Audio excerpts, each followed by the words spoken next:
오늘 하나님께서 우리에게 주시는 말씀은 요한복음 14장 15절에서 24절 말씀입니다. 우리 같이 한 목소리로 읽도록 하겠습니다. 너희가 나를 사랑하면 나의 계명을 지키리라. 내가 아버지께 구하겠으니 그가 또 다른 보혜사를 너희에게 주사 영원토록 너희와 함께 있게 하리니 그는 진리의 영이라. 세상은 능히 그를 받지 못하나니 이는 그를 보지도 못하고 알지도 못함이라. 그러나 너희는 그를 아나니 그는 너희와 함께 거하시며 또 너희 속에 계시겠습니다. 내가 너희를 고아와 같이 버려두지 아니하고 너희에게로 오리라. 조금 있으면 세상은 다시 나를 보지 못할 것이로되 너희는 나를 보리니 이는 내가 살아있고 너희도 살아있겠습니다. 그날에는 내가 아버지 안에 너희가 내 안에 내가 너희 안에 있는 것을 너희가 알리라. 나의 계명을 지키는 자라야 나를 사랑하는 자니 나를 사랑하는 자는 내 아버지께 사랑을 받을 것이요 나도 그를 사랑하여 그에게 나를 나타내리라. 가룟 아닌 유다가 이르되 주여 어찌하여 자기를 우리에게는 나타내시고 세상에는 아니하려 하시나이까. 예수께서 대답하여 이르시되 사람이 나를 사랑하면 내 말을 지키리니 내 아버지께서 그를 사랑하실 것이요 우리가 그에게 가서 거처를 그와 함께 하리라. 나를 사랑하지 아니하는 자는 내 말을 지키지 아니하나니 너희가 듣는 말은 내 말이 아니요 나를 보내신 아버지의 말씀이니라. 아멘. 할렐루야. 네, 여러분 반갑습니다. 네, 반갑습니다. 우리 옆에 계신 분들하고 좀 반갑게 인사하고 오늘 시작하면 좋겠어요. 사랑하고 축복합니다.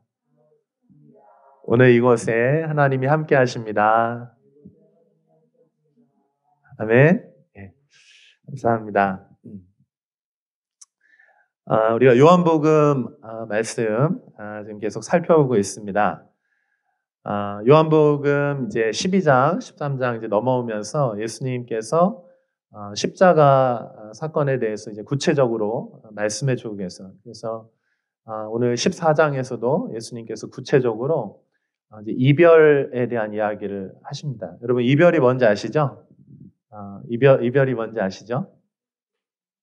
이제 헤어지는 것입니다. 그 이전까지는 같이 있었는데 바로 옆에 있었는데 저하고 우리 한빛 형제하고 옆에 있었는데 이제 시간이 되었어요. 이제 떨어지는 것입니다. 우리 예수님과 제자들도 3년 6개월 동안 계속 함께 시간을 보냈어요. 그래서 함께 먹고 함께 사역도 하고 함께 잠도 자고 이런 시간들을 보낸 것이죠. 자, 그런데 이제는 예수님께서 더 이상 함께 계실 수가 없어요. 예수님께서 이 땅에 오신 목적, 우리의 모든 죄를 대속하시기 위해서 십자가를 지시기 위해서 이 땅에 오셨는데 하나님 아버지의 때가 이제 가까웠습니다. 그래서 우리 예수님께서는 십자가로 가셔야만 하는 것이죠. 여러분 요한복음 14장은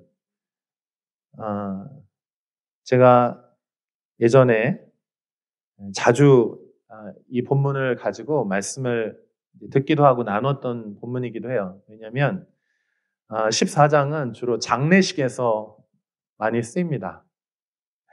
여러분 이 설교를 한번 들어본 적 있으신가요? 14장 보시면 14장 2절, 3절에 보시면 예수님께서 이제 이별에 대해서 말씀을 하시면서 이렇게 말씀을 하세요. 우리 2절, 3절 한번 같이 읽어볼까요?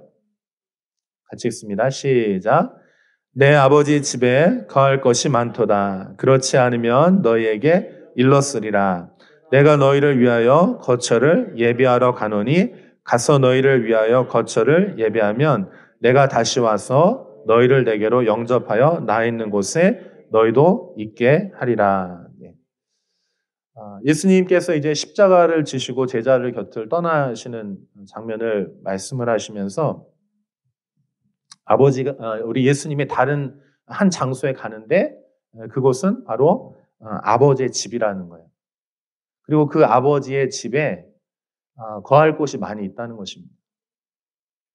그리고 예수님께서 뭐라고 말씀하시면 다시 오셔서 주님의 제자들을, 하나님의 백성을 모아서 그들을 데리고 아버지의 집으로 가시겠다는 거예요. 그래서 이것이 예수님의 죽음에 대한 이야기이기도 하고 또 앞으로 이제 일어날 일들에 대한 예고이기 때문에 천국에 대한 묘사입니다. 그래서 이 본문을 우리가 장례식장에서도 많이 활용을 해서 말씀을 나누는데 그런데 사실은 이 본문은 또 어디하고 연결이 되냐면 요한복음에서는 이 본문이 결혼식하고 연관이 있어요. 우리는 이 본문을 장례식장에서 많이 쓰는데 사실 이 본문은 결혼식하고 관련이 있습니다. 여러분 기억하시나요? 요한복음 2장에 예수님께서 처음 기적을 일으키시는 장면이 나와요. 예수님의 첫 번째 기적이 무엇입니까? 그렇죠. 결혼식, 가나의 혼인잔치에서 물을 포도주로 바꾸시는 일을 하시죠. 이 결혼식에 대한 얘기예요. 그래서 예수님은 지금 14장을 얘기를 하시면서 예수님이 이제 곧 십자가를 지시고 그다음에 부활하신 이후에 하나님께로 이제 승천하셔서 하나님께로 가시잖아요. 그 모습을 지금 설명한 것인데 이 모습이 사실은 요한복음은 뭐라고 말하냐면 결혼식에 대한 것이다 이렇게 얘기를 하고 있는 것입니다. 자, 유대인들은 이스라엘 사람들은 결혼을 할 때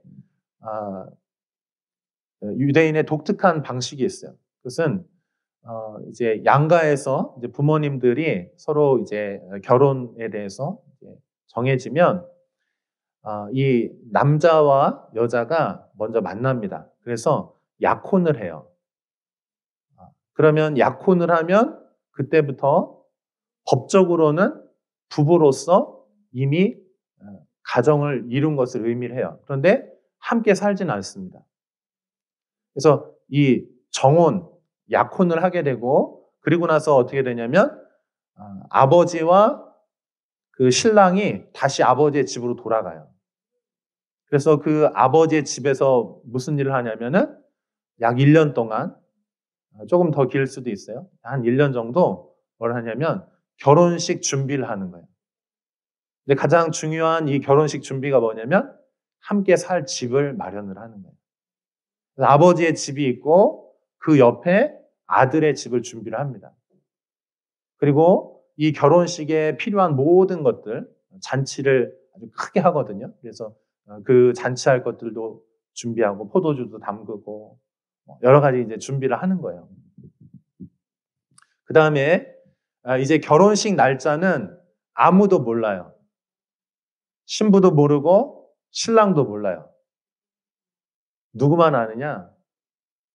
이 신랑의 아버지만 그 결혼식에 대해서 알고 있어요. 그 날짜를 마음속으로 정하고 있어요. 그리고 이 집이 살 거처가 다 준비가 되면 아들에게 이렇게 이야기합니다. 아들아, 이제 때가 됐다. 그러면 아들과 함께 아버지가 준비를 하고 신부의 집으로 가는 거예요. 그래서 그 신부를 데리고 신랑의 집으로 가서 이제 혼인 잔치가 벌어지는 거예요. 여러분, 이 이스라엘의 이 결혼식이 어디서 많이 들어본 것 같지 않아요? 이 이스라엘의 결혼식은요, 예수님의 2000년 전에 오셨던 그 초림, 그리고 예수님이 다시 오시겠다고 약속하셨잖아요. 예수님의 재림. 하고 연관이 있는 거예요. 그래서 예수님께서 요한복음 2장에서 포도주로 바꾸시는 그 기적, 혼인잔치에서 물을 포도주로 바꾸시는 그 기적을 그냥 하신 게 아니에요. 다 의도를 가지고 그런 의도 안에서 하나하나 예언들을 성취해 가시기 위해서 그런 일들을 하신 거예요. 자, 그래서 여기 다시 한번 요한복음 14장 2절에서 3절 한번 읽어볼게요. 그 제 설명을 들었으니까 이 본문을 읽으면 아, 이게 바로 그 내용이구나. 아, 이게 바로 그 이야기구나 하고 이렇게 딱 이해가 되실 거예요. 우리 한 번 더 같이 읽어봐요. 시작. 내 아버지 집에 거할 곳이 많도다. 그렇지 않으면 너희에게 일렀으리라. 내가 너희를 위하여 거처를 예비하러 가노니 가서 너희를 위하여 거처를 예비하면 내가 다시 와서 너희를 내게로 영접하여 나 있는 곳에 너희도 있게 하리라. 아멘. 여러분 좀 이해가 되시죠? 여러분 이제 예수님이 잠시 후면 이제 십자가에서 죽으세요. 그 얘기는 뭐냐면 육신적으로는 이제 제자들도 더 함께 할 수 없다는 얘기예요. 여러분 한번 상상해 보세요. 내 옆에서 3년 6개월 동안 늘 같이 함께 시간을 보내고 그리고 어떤 문제가 있든지 그분께 가기만 하면 모든 문제가 해결이 되는 거예요. 몸이 아프면 그분께 가면 고쳐주세요. 먹을 것이 없을 때 그분께 가면 먹을 것을 주세요. 그분께만 가면 내 모든 문제들이 해결이 돼요. 얼마나 든든하고 좋았겠어요? 그리고 예언을 보면 우리 예수님이 왕으로 오셨다고 그랬잖아요. 그러니까 예수님 곁에만 있으면 내 성공, 미래도 보장이 되는 거예요. 얼마나 좋습니까? 그래서 제자들이 예수님 곁에서 늘 함께 있었던 거예요. 근데 예수님께서 이제 떠나신대요. 그러면 제자들 안에 제일 드는 감정이 어떤 감정일까요? 두려움, 불안함, 미래가 사라지는 것 같은 느낌? 그렇겠죠.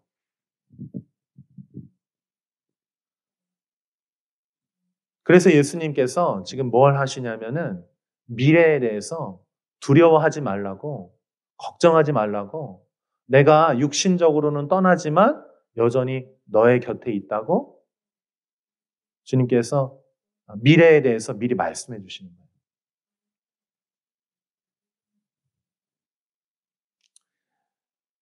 여러분, 우리는 미래에 대해서 알고 있으면 그 두려움들이 좀 덜합니다. 그래서 예수님께서 미래의 일들이 대해서 지금 설명해 주시는 것이고, 그리고 예수님은 이렇게 말씀하시는 거예요. 나의 죽음은 그냥 죽음이 아니고, 나의 죽음은 하나님의 계획하신 결혼식과 같은 것이다. 이렇게 말씀하시는 거예요.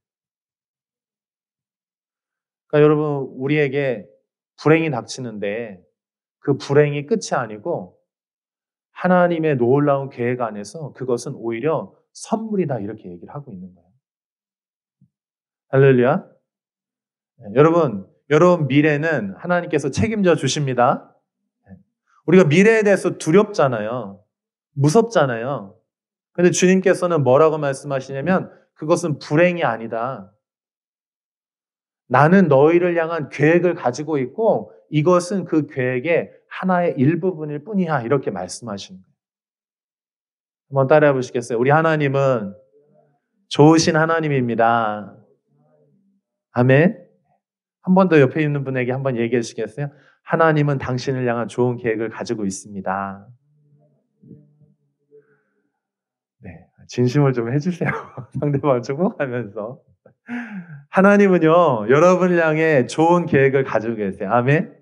그러므로 여러분 절대 두려워하지 마시기를 바랍니다. 자, 우리 16절 말씀 한번 같이 볼게요. 오늘 본문 16절 같이 읽습니다. 시작.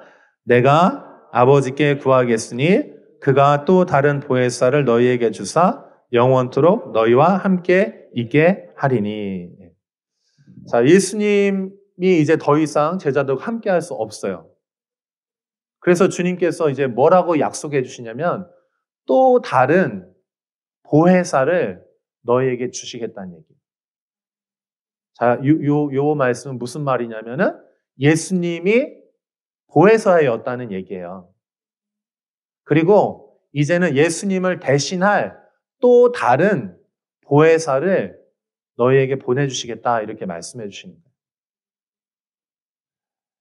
그럼 보혜사가 무엇입니까? 우리가 평소에는 잘 안 쓰는 단어라서 조금 어렵죠. 그렇죠?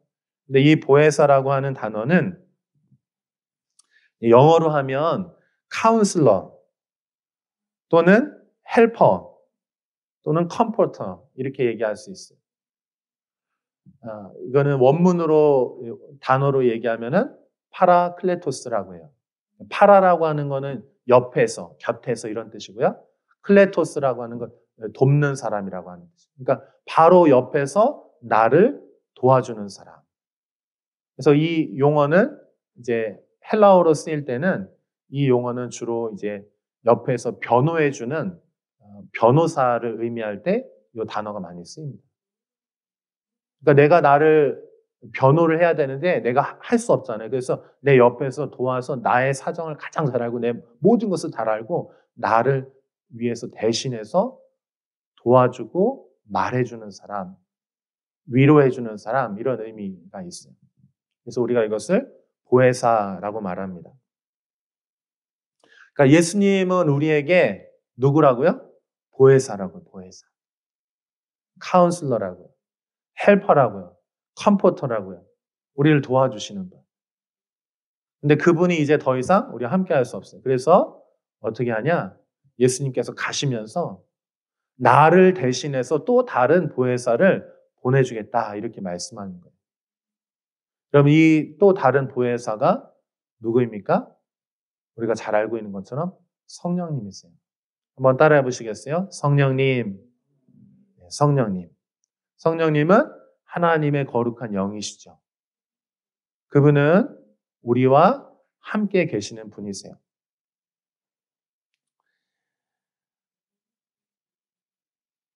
자, 여러분, 아까 우리가 지금 이것이 결혼식과 같다라고 그랬잖아요. 그래서 신랑과 신부가 있어요. 그래서 약혼을 하고 이제 신랑이 떠났다가 다시 시간이 되면 아버지가 그날이다 그러면 이제 신부에게로 옵니다. 그러면 신부 입장에서는 약혼을 했어요. 법적으로도 이제 부부라고 이제 선언이 됐어요. 그런데 함께 할 수 없잖아요. 그러면 어떤 마음이 들까요? 두려운 마음이 들죠.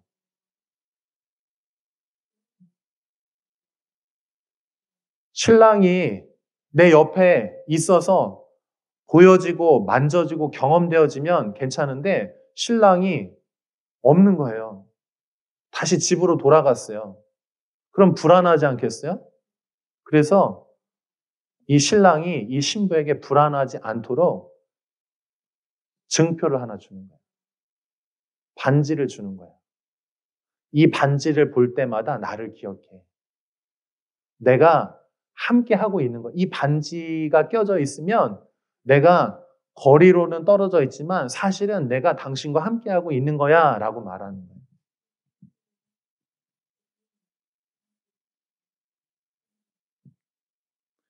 그래서 성령님을 또 다른 언어로 하나님의 약조, 약속에 대한 증표 이렇게 말하는 것입니다. 자, 그럼 이 또 다른 성령님께서 우리와 함께 계시는데 어떻게 계시는지 한번 좀 같이 살펴보기를 원해요. 우리 17절 말씀 한번 같이 읽어볼까요? 17절 같이 읽겠습니다. 시작. 그는 진리의 영이라 세상은 능히 그를 받지 못하나니 이는 그를 보지도 못하고 알지도 못함이라. 그러나 너희는 그를 아나니 그는 너희와 함께 거하시며 또 너희 속에 계시겠습니다. 아멘. 자, 예수님이 우리 곁에 계실 때는 우리가 큰 용기를 얻고 힘을 얻었잖아요. 근데 예수님이 어디에 계셨어요? 제자들 옆에 계셨죠. 그러니까 비사이드, 그 옆에 계셨다면 내가 있고 예수님이 여기 계신 거예요. 옆에 있다는 거예요. 근데 또 다른 보혜사, 나를 도와주시는 또 다른 보혜사는 이제 어디에 계시겠다라고 말씀하시냐면은 옆에 계신 것이 아니고 어디 계시다고요? 안에 계시다고요. 한번 따라해 보시겠어요? 안에 계십니다. 안에 들어와서 계신다는 거예요. 여러분, 옆에 있는 게 가까워요? 아니면 안에 있는 게 가까워요? 그렇죠. 안에 있는 것이 더 가깝죠. 그러니까 그 이전에는 옆에 계셨어요. 그리고 육체로 계셨어요. 그렇기 때문에 예수님이 다른 곳에 가시면 예수님이 내 옆에 계신 것이 아닌 거죠. 육신을 가지셨기 때문에. 근데 이제는 또 다른 보혜사는 옆에 계신 분이 아니고 어떻게 계시겠다고 말씀하시냐면 안에 계시겠대요. 우리 안에 거하시겠다라고 이렇게 말씀하는 것입니다. 자, 19절에서 20절 말씀도 한번 같이 볼게요. 같이 읽습니다. 시작. 조금 있으면 세상은 다시 나를 보지 못할 것이로되 너희는 나를 보리니 이는 내가 살아있고 너희도 살아있겠습니다. 그날에는 내가 아버지 안에 너희가 내 안에 내가 너희 안에 있는 것을 너희가 알리라. 네. 안에라고 하는 단어가 계속 등장을 하죠. 그러니까 하나님께서 이 성령 하나님을 통해서 우리 안에 계시겠다는 거예요. 그러니까 예수님께서 우리의 죄를 위해서 죽으시고 우리를 육신으로 계신 그분은 떠나실 수밖에 없어요. 그러나 또 다른 보혜사가 우리 안에 오셔서 함께 거하실 때 우리 안에는 더 가깝게, 더 친밀하게 하나님과의 관계를 누릴 수 있겠다 이렇게 말씀해 주는 것입니다. 자, 여기 19절에 보면 조금 있으면 세상은 다시 나를 보지 못할 것이로되. 그럼 왜 볼 수 없을까요? 없으니까 안 보이는 거죠. 육신으로는 있어야 물체로 존재해야 볼 수 있거든요. 들을 수 있고 그러니까 우리의 이 오감을 통해서 감각할 수 있는 거예요. 그런데 이제는 예수님이 더 이상 계시지 않기 때문에 세상은 볼 수 없다는 거예요. 자, 그런데 너희는 세상은 나를 볼 수 없지만 너희는 나를 볼 수 있다 이렇게 말씀하세요. 왜 볼 수 있을까요? 이제는 영으로 볼 수 있다는 거예요. 믿음으로 볼 수 있다는 것입니다. 그러니까 여러분 우리가 하나님과 우리와의 관계가 어떤 관계냐면 한번 따라해 보시겠어요? 영적인 관계입니다. 자, 한번 믿음의 관계입니다. 믿음과 영의 관계라는 거예요. 여러분 믿음과 영은요 물질에 매이지 않아요. 공간에 매이지 않아요. 시간에 매이지 않아요. 그분이 우리 안에 들어오셔서 우리 함께 사시는 거예요. 예수님께서 이 땅에 오신 목적이 바로 그것입니다. 우리 안에 사시기 위해서 오신 거예요. 근데 그 이전에는 육신을 가지고 계셨기 때문에 구속자이시기 때문에 육체를 입고 오셔야 됐거든요. 그래서 그분의 보혈을 쏟으셔야만 우리의 죄를 용서와 받을 수 있기 때문에 육신을 입고 오셨기 때문에 그분이 우리 옆에는 계실 수 있는데 우리 안에 들어오실 수가 없는 거죠. 육신이 있기 때문에. 근데 하나님께서 이제 예수 그리스도를 십자가에서 우리를 위해서 구속하신 이후에 우리 안에 성령을 보내셔서 이제는 성령으로 우리 안에 계시겠다고 약속해 주신 것입니다. 자, 우리 21절 함께 볼까요? 21절. 같이 읽어보겠습니다. 시작.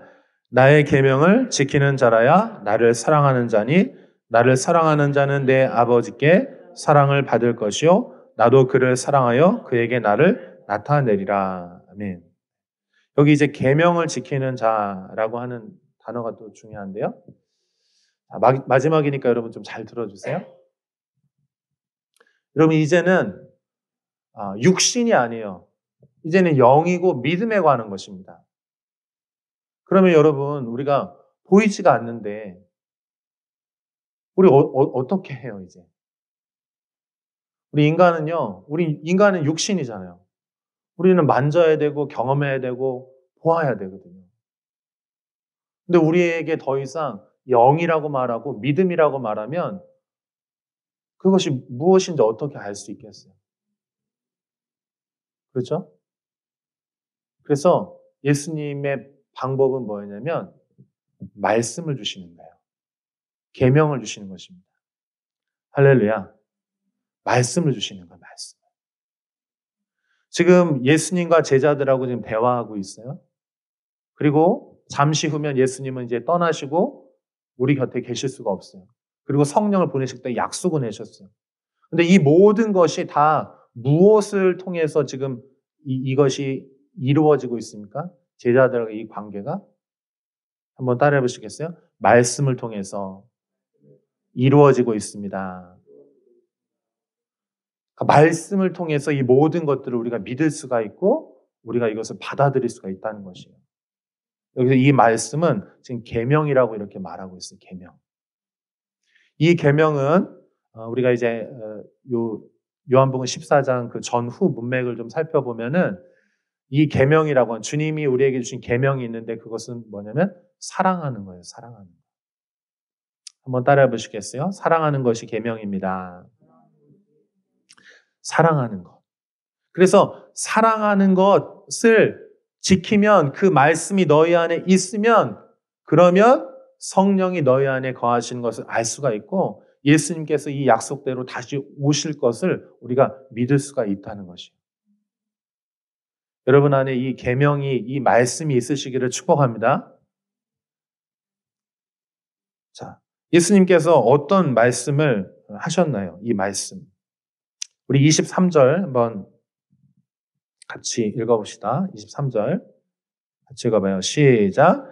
예수께서 대답하여 이르시되 사람이 나를 사랑하면 내 말을 지키리니 내 아버지께서 그를 사랑하실 것이요 우리가 그에게 가서 거처를 그와 함께 하리라. 말씀을 지키면. 그러니까 예수님께서 지금 이 말씀을 하고 계신데 이 말씀을 믿고 받아들여서 그 말씀대로 행동을 하면 너희가 그 말씀을 지금 받았다는 거예요. 그러면 그 말씀이 있으면 하나님이 너희와 함께 계신다라고 하는 것을 알라 이렇게 말하는 거죠. 요한복음 1장 14절에서는 이렇게 얘기하고 있어요. 여기도 한번 같이 읽어볼게요. 시작. 말씀이 요한복음 1장 14절이요. 그 밑에 있어요. 같이 읽어볼까요? 시작.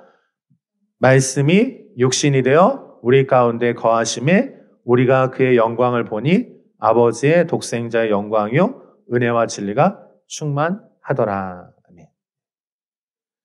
요한복음은 예수님을 뭐라고 표현하냐면 말씀이라고 표현해요. 말씀. 말씀이 이 땅에 오셨다는 거예요. 하나님이라고 하는 개념을 표현할 수 없기 때문에 말씀이라고 하는 것으로 하나님을 그렇게 표현하거든요. 근데 그 말씀이신 예수님이 이 땅에 오셨다는 거. 말씀이 육신이 되어 우리 가운데 거하심에. 그래서 그 말씀이 육신으로 오셔서 그 육신을 볼 때 사람들은 하나님을 보았다. 하나님의 영광을 보았다라고 이렇게 말을 한다는 거예요. 자, 그런데 여기에 우리 가운데 거하심에라고 하는 단어가 굉장히 중요한 단어예요. 거하시다. 거하시다라고 하는 거는 스케노라고 하는 단어인데 장막을 친다, 텐트를 친다 이런 의미가 있어요. 여러분 요즘에 우리가 야영을 많이 하잖아요. 그래서 텐트를 칩니다. 그리고 거기서 함께 잠을 자요. 텐트를 친다는 얘기는 뭐냐면 함께 거기서 먹고 자고 살기 위해서 텐트를 치는 거예요.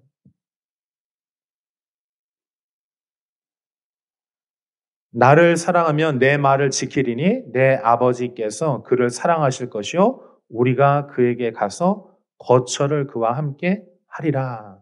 요한복음 14장 23절. 이 말씀을 지키면 너희와 내가 사랑하는 관계이고 그리고 그 사랑하는 관계는 함께 사는 것이다 이렇게 얘기를 합니다. 여러분 이것이 예수님께서 이 땅에 오신 목적이에요. 하나님과 우리가 함께 살게 하기 위해서. 그 이전에는 죄로 인해서 깨어졌었잖아요. 분리되어 있었잖아요. 그런데 이제는 함께 살기 위해서 오셨다는 거예요.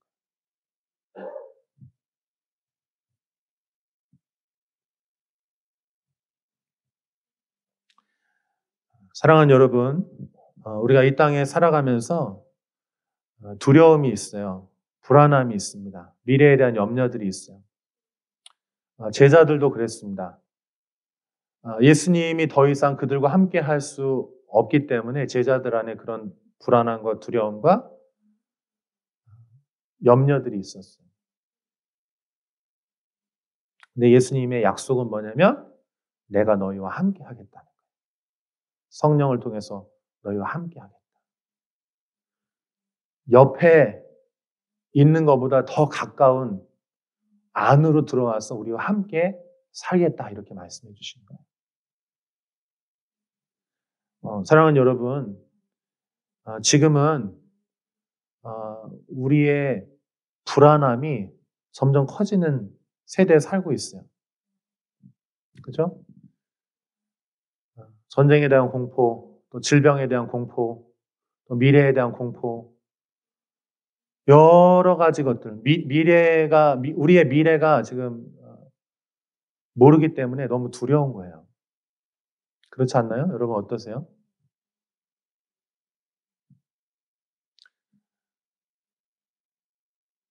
제가 어제 어떤 분을 통해서 좀 이야기를 들었어요. 그분은 대단한 사업가이면서 아주 깊은 연구를 하는 분이에요. 근데 그분이 그런 얘기를 해주시더라고요. 지금 이 세상이 공포가, 두려움이 더 증가된다는 거예요. 왜냐하면 너무 많은 정보들을 통해서, 너무 많은 이슈들을 통해서 그 공포들을 계속해서 공포를 낳는다. 그리고 그거는 뭐가 되냐면 돈벌이가 된다는 거예요. 사람들이 두려워하는 마음을 가지면 그 두려움을 해결하기 위해서 돈을 쓴다는 거예요. 그래서 여러분이 보고 있는 유튜브, 또 SNS 채널들, 뉴스 등등들 많은 정보가 이전보다 훨씬 더 많은 정보가 막 들어오는 거예요. 근데 그 정보들이 우리의 마음 가운데 두려움을 심어주는 거예요. 미래에 대해서. 염려하고 두려워야 될 그 이상으로 두려워한다는 것입니다. 그리고 그것을 그렇게 만들어가는 사람들이 있다는 거예요. 왜냐하면 그것이 돈이 되기 때문에. 돈을 벌기 위해서 사람들에게 그런 정보들을 계속해서 만들고 그리고 그것을 통해 소비하도록 만든다. 제가 그 얘기를 듣고 좀 일리가 있다는 생각이 들었어요. 마음의 고통이 이전보다 훨씬 커졌습니다. 약을 먹을 수밖에 없어요. 자연은 점점 사라지고 인공적인 것이 훨씬 더 늘어나요. 삶은 훨씬 더 편리해졌지만 마음의 두려움은 훨씬 더 커졌어요. 제자들도 마찬가지입니다. 두려웠어요. 예수님 더 이상 계시지 않아요. 그리고 예수님에게 핍박이 왔었죠. 그 당국자들, 정치가들이 핍박했어요. 유대인들이 종교인들이 핍박했어요. 그리고 사단이 예수님을 핍박했습니다. 근데 예수님이 계시지 않으면 이제는 그 핍박이 누구에게 올까요? 제자들에게 오는 거예요. 여러분도 신앙생활을 제대로 하기로 마음먹으면 세상과 충돌하기 시작할 거예요. 어려움이 있을 거예요. 여러분 어떠세요? 세상과 타협하고 싶으세요? 아니면 세상과 충돌하더라도 정말 하나님의 길을 걷기를 원하세요? 진짜 하나님의 길을 걷고자 한다면 고난이 있을 수밖에 없다고 지금 이제 예수님 계속 그걸 예방주사 놓고 계신 거예요. 지금. 백신을 지금 주고 계세요. 근데 주님의 대답은 무엇이냐면 미래에 대한 주님의 것은 무엇이냐면 이런 거예요. 너희에게 앞으로 고난이 올 것이다. 어려움이 올 것이다. 그런데 그것은 하나님의 계획 안에 있는 것이라는 거예요. 할렐루야. 여러분이 진짜 신앙생활을 하려고 한다면 어려움이 오게 돼 있어요.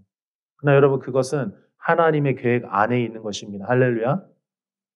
하나님이 의도하지 않은 게 아니고 의도하신 바라는 거예요. 이것은 마치 장례식처럼 보이지만 이것은 장례식이 아니고 결혼식이라는 거예요. 할렐루야. 그 고통과 어려움도 이 결혼식, 위대한 결혼식, 하나님의 위대한 결혼식의 일부분이라는 거예요. 아멘. 그러므로 두려워하지 말라는 거예요. 실망하지 말라는 것이에요. 여러분, 우리가 주님을 위해서 진정으로 살고 주님을 위해서 어떤 고통을 당한다면 그것은 슬퍼하거나 낙심해야 될 일이 아니고 우리가 마지막 신랑 되신 주님이 우리에게 다시 오셨을 때 우리는 그날에 주님을 더 사랑함으로 주님을 만나게 될 것입니다. 여러분, 고난은 우리를 나쁘게 하는 것이 아니고 고난은 우리를 더 정결하고 더 순결하게 할 것이에요. 그래서 신랑 되신 예수님을 그날에 만났을 때 우리는 정말로 기뻐하면서 그분 품에 안기게 될 것입니다. 여러분, 주님을 기대하시는 여러분 되시길 축복합니다. 이것이 다 일부분이라는 거예요. 하나님의 계획 가운데 있다는 것이에요. 자, 그리고 여러분이 고난을 당할 때, 진짜 믿음 생활하기 위해서 고난을 받을 때 두려워하지 말라는 거예요. 왜냐하면 이제는 내가 너희 안에 있기 때문에.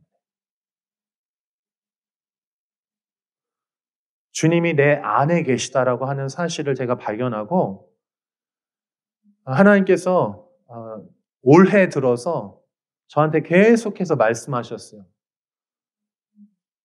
그 이전에는 옆에 있었지만 이제는 네 안에 있다라고 이렇게 말씀해 주셨어요. 여러분이 어려움을 만날 때 어떤 신앙적인 여러분 고민이 있을 때 여러분 꼭 기억하십시오. 주님이 안에 계시다. 여러분 안에 주님이 계시다는 걸 기억하십시오. 아멘. 여러분 안에 막 두려움이 찾아오고 낙심이 찾아오고 절망이 찾아올 때 꼭 기억하십시오. 주님의 이 말씀을 믿는 자들, 지금 제가 드리는 이 말씀을 가진 자들, 이 계명을 가진 자들은 주님을 사랑하는 자들이고 주님을 사랑하는 자들 안에 주님이 계시다는 거예요. 아멘. 주님이 저 멀리 계신 게 아니고요. 내 안에 계시다고요. 함께 사신다고 텐트를 치고 내 안에 여기를 집으로 삼으셔서 텐트 삼으셔서 함께 거하시겠다고 말씀해 주십니다. 그래서 여러분이 어떠한 어려움을 만나든지 기도하십시오. 아멘. 하나님 앞에 나오십시오. 하나님이 함께 하시기 때문에. 자, 이 말씀 마지막 하고 기도하도록 할게요. 26절, 27절 같이 읽겠습니다. 요한복음 14장 26절, 27절 같이 읽어요. 시작. 보혜사 곧 아버지께서 내 이름으로 보내실 성령 그가 너희에게 모든 것을 가르치고 내가 너희에게 말한 모든 것을 생각나게 하리라. 평안을 너희에게 끼치노니 곧 나의 평안을 너희에게 주노라. 내가 너희에게 주는 것은 세상이 주는 것과 같지 아니하니라. 너희는 마음에 근심하지도 말고 두려워하지도 말라. 제자들 안에 있는 이 감정들이 있었는데 주님이 너희와 함께 계시겠다는 거예요. 그러므로 두려워하지 말고 무서워하지 말라.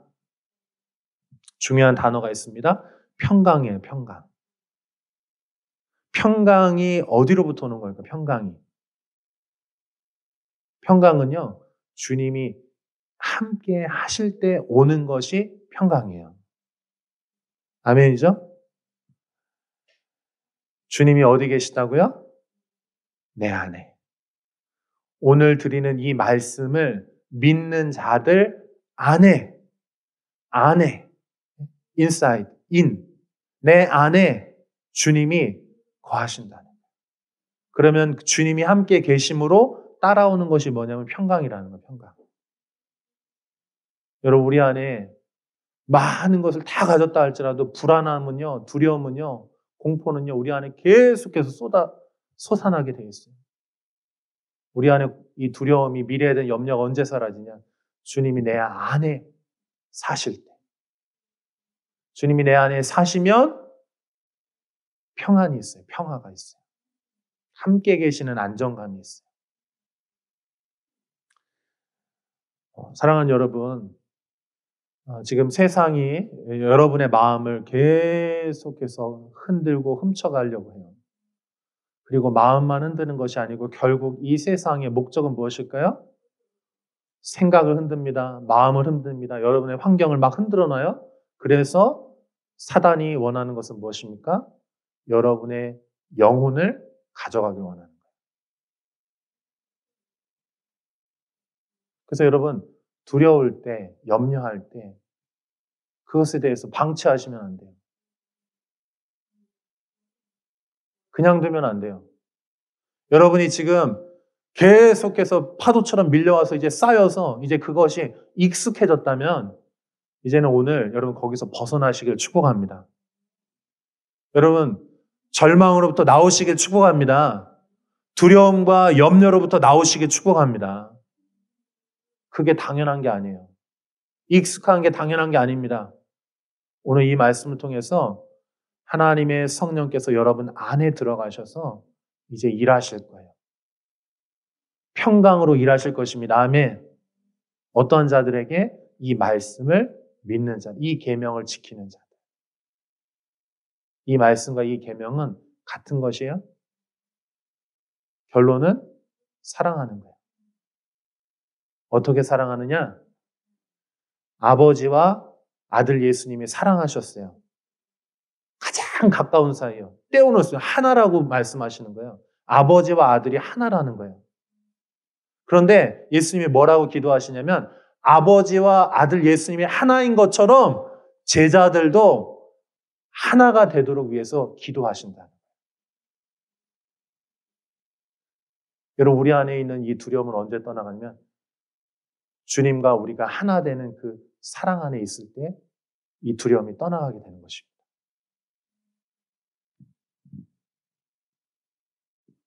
여러분 주님 안에 이 계명 안에 거하신 여러분 되시길 진심으로 축복합니다. 정말로 정말로. 여러분 이제는 거기서 빠져나오세요. 여러분 안에 주님이 계십니다. 아멘. 어둠을요 파쇄하세요. 어둠을 밀어내십시오. 여러분 안에 빛이 있어요. 아멘. 한번 좀 얘기해 주세요. 옆에 계신 분에게 당신 안에 빛이 있습니다. 어둠을 몰아내십시오. 당신 안에 평강이 있습니다. 두려움을 몰아내십시오. 아멘. 주님의 계획 안에 있다는 거예요. 하나님은 알고 계세요? 할렐루야. 예, 우리 함께 기도하겠습니다.